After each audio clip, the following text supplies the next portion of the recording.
ಎಲ್ಲರಿಗೂ ನಮಸ್ತೆ ಸ್ನೇಹಿತರೆ. ಇವತ್ತಿನ ಕವಿಯ ಪರಿಚಯ ಬಿ ವೆಂಕಟಾಚಾರ್ಯ ಅವರು. ಬಿ ವೆಂಕಟಾಚಾರ್ಯ ಅವರು ಚಾಮರಾಜನಗರ ಜಿಲ್ಲೆಯ ಕೊಳ್ಳೇಗಾಲ ಪಟ್ಟಣದಲ್ಲಿ 1845ರಲ್ಲಿ ಜನಿಸ್ತಾರೆ. ಮನೆಯಲ್ಲಿ ಆರಂಭಿಕ ಶಿಕ್ಷಣವನ್ನು ಮುಗಿಸಿ ತುಮಕೂರಿನಲ್ಲಿ ಇಂಗ್ಲಿಷ್ ಶಾಲೆಯೊಂದರಲ್ಲಿ ಇವರು ಜೂನಿಯರ್ ಸೀನಿಯರ್ ಪರೀಕ್ಷೆಗಳನ್ನು ಪಾಸ್ ಮಾಡಿ ಸರ್ಕಾರಿ ಗುಮಾಸ್ತರಾಗಿ ಕೆಲಸಕ್ಕೆ ಸೇರಿಕೊಳ್ತಾರೆ. ತಮ್ಮ ಕಾರ್ಯಕ್ಷಮತೆಯಿಂದಾಗಿ ಸಿರಸ್ತೆದಾರ್, ಪಬ್ಲಿಕ್ ಪ್ರಾಸಿಕ್ಯೂಟರ್, ಪ್ರಥಮ ದರ್ಜೆ ಮುನ್ಸಿಪ್ ಹುದ್ದೆಗಳಿಗೆ ಬಡ್ತಿಯನ್ನು ಪಡ್ಕೊಳ್ತಾರೆ. 1906ರಲ್ಲಿ ಅವಕಾಶ ತೋಷಿಣಿ ಎಂಬ ಮಾಸಪತ್ರಿಕೆಯನ್ನು ಆರಂಭಿಸ್ತಾರೆ. ಇದರಲ್ಲಿ ಕತೆ, ಪ್ರಬಂಧ, ಲಘು ಲೇಖನಗಳನ್ನು ಕೂಡ ಪ್ರಕಟಿಸ್ತಾರೆ.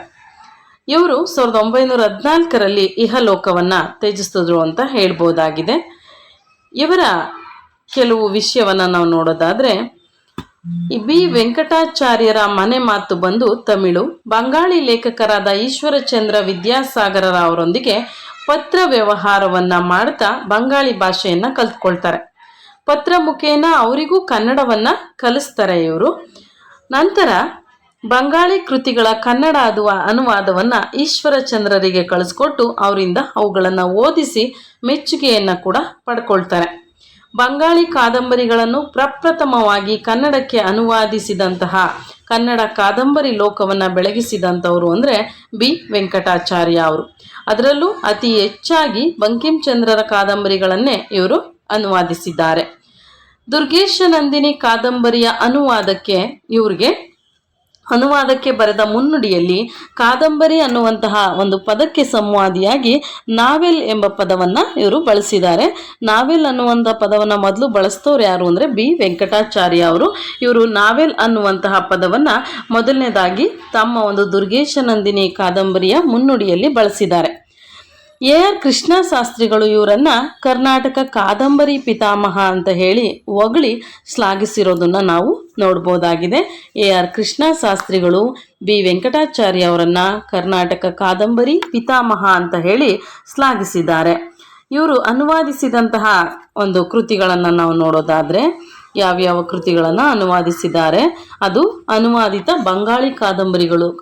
ಬಂಗಾಳಿ ಕಾದಂಬರಿಗಳನ್ನು ಕನ್ನಡಕ್ಕೆ ಅನುವಾದಿಸೋದು ತುಂಬ ಜಾಸ್ತಿ ಇದೆ. ನಾನು ಪ್ರಮುಖವಾದವುಗಳನ್ನು ತಗೊಂಡಿದ್ದೀನಿ. ಅಡವಿಯ ಹುಡುಗಿ, ಅತ್ತಿಗೆ, ಮತ್ತು ಅಮೃತ ಪಾಲಿನಿ, ಅಹಲ್ಯಬಾಯಿ. ಈ ಅಡವಿಯ ಹುಡುಗಿ ಅನ್ನೋದು ಯೋಗೇಂದ್ರನಾಥ ಚಟ್ಟೋಪಾಧ್ಯಾಯ ಅವ್ರದ್ದು. ಅತ್ತಿಗೆ ಅನ್ನುವಂಥದ್ದು ನಾನಿಲಾಲ ವಂದೋಪಾಧ್ಯಾಯ ಅವ್ರದ್ದು.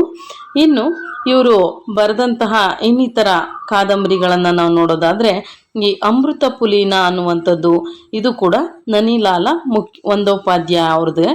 ಅಹಲ್ಯಬಾಯಿ ಮತ್ತು ಇನ್ನೊಂದು ಅಂತಃಪುರದ ರಹಸ್ಯ, ಆನಂದ ಮಠ, ಇವೆಲ್ಲ ಬಂಕಿಂಚಂದ್ರ ಚಟರ್ಜಿ ಅವರದ್ದು. ಹಾಗೆ ಇವರು ಬರೆದಂತಹ ಇನ್ನಿತರ ಕಾದಂಬರಿಗಳನ್ನ ನೋಡೋದಾದರೆ, ಕರ್ಮಕ್ಕೆ ತಕ್ಕ ಫಲ, ದುರ್ಗೇಶ ನಂದಿನಿ, ದೇವಿ ಚೌದುರಾಣಿ, ಇವರು ಅನುವಾದಿಸಿದಂಥ ಬಂಗಾಳಿ ಕಾದಂಬರಿಗಳು. ಇವೆಲ್ಲ ಬಂಕಿಂಚಂದ್ರ ಚಟರ್ಜಿ ಅವ್ರದ್ದು. ಈ ದುರ್ಗೇಶ ನಂದಿನಿ, ದೇವಿ ಚೌದುರಾಣಿ ಇದು ಐತಿಹಾಸಿಕ ಕಾದಂಬರಿ ಅಂತ ಕೂಡ ನಾವು ನೋಡ್ಬೋದಾಗಿದೆ. ಸುಮಾರು 63ಕ್ಕೂ ಹೆಚ್ಚು ಬಂಗಾಳಿ ಕಾದಂಬರಿಗಳನ್ನು ಇವರು ಅನುವಾದಿಸಿದ್ದಾರೆ. ಇನ್ನಿತರ ಕಾದಂಬರಿ ಕೃತಿಗಳನ್ನ ನಾವು ನೋಡೋದಾದರೆ, ಭಾರತ ಮಹಿಳಾ, ಸೂರ್ಯ ಪೂಜೆ, ದಾಡಿಯ ಹೇಳಿಕೆ, ಆರ್ಯಶಾಸ್ತ್ರ ಪ್ರದೀಪ, ಇವು ಇವರ ಇನ್ನಿತರ ಕೃತಿಗಳು. ಈ ಬಿ ವೆಂಕಟಾಚಾರ್ಯರ ಪತ್ರಗುರುಗಳು ಆಪ್ತರೂ ಆಗಿದ್ದ ಈಶ್ವರಚಂದ್ರ ವಿದ್ಯಾಸಾಗರರ ಭ್ರಾಂತಿ ವಿಲಾಸ ಅನ್ನುವಂತಹ ಒಂದು ಕೃತಿ ಏನಿದೆ, ಅದನ್ನು ಶೇಕ್ಸ್ಪಿಯರ್ನ ಕಾಮಿಡಿ ಆಫ್ ಎರರ್ಸ್ ಕೃತಿಯ ಬಂಗಾಳಿ ಅನುವಾದ ಇದು. ಇದನ್ನು 1876ರಲ್ಲಿ ಕನ್ನಡಕ್ಕೆ ತಗೊಂಡು ಬರ್ತಾರೆ ಬಿ ವೆಂಕಟಾಚಾರ್ಯ ಅವರು. ವೆಂಕಟಾಚಾರ್ಯರು ಅನುವಾದಿಸಿದ ಕೃತಿಗಳಲ್ಲೇ ಇದೆ ಮೊದಲನೆಯದು ಭ್ರಾಂತಿ ವಿಲಾಸ ಅನ್ನುವಂಥದ್ದು. ಸುಮಾರು ಬಂಗಾಳಿ ಕಾದಂಬರಿಗಳನ್ನು ಬಿ ವೆಂಕಟಾಚಾರ್ಯ ಅವರು ಅನುವಾದವನ್ನು ಮಾಡಿದ್ದಾರೆ ಅಂತ ಹೇಳ್ಬೋದಾಗಿದೆ.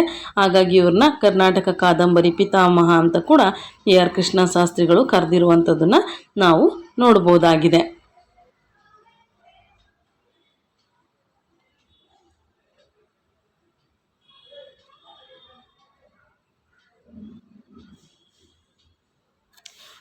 ಇದಿಷ್ಟು ಬಿ ವೆಂಕಟಾಚಾರ್ಯ ಅವರ ಪರಿಚಯ. ನಾನು ಪರೀಕ್ಷೆ ದೃಷ್ಟಿಯಿಂದ ಎಷ್ಟು ಬೇಕೋ ಅಷ್ಟನ್ನು ಮಾತ್ರ ಹೇಳ್ತಾ ಇದ್ದೀನಿ. ಪೂರ್ಣ ಒಂದು ಎಲ್ಲ ವಿಷಯವನ್ನು ಕೂಡ ಹೇಳ್ತಾ ಇಲ್ಲ. ಎಷ್ಟು ಅವಶ್ಯಕತೆ ಇದೆಯೋ ಅಷ್ಟನ್ನು ಮಾತ್ರ ತಗೊಂಡು ತಿಳಿಸುವಂತಹ ಪ್ರಯತ್ನವನ್ನು ನಾನು ಇಲ್ಲಿ ಮಾಡ್ತಾ ಇದ್ದೀನಿ. ಎಲ್ರಿಗೂ ಕೂಡ ಧನ್ಯವಾದಗಳು.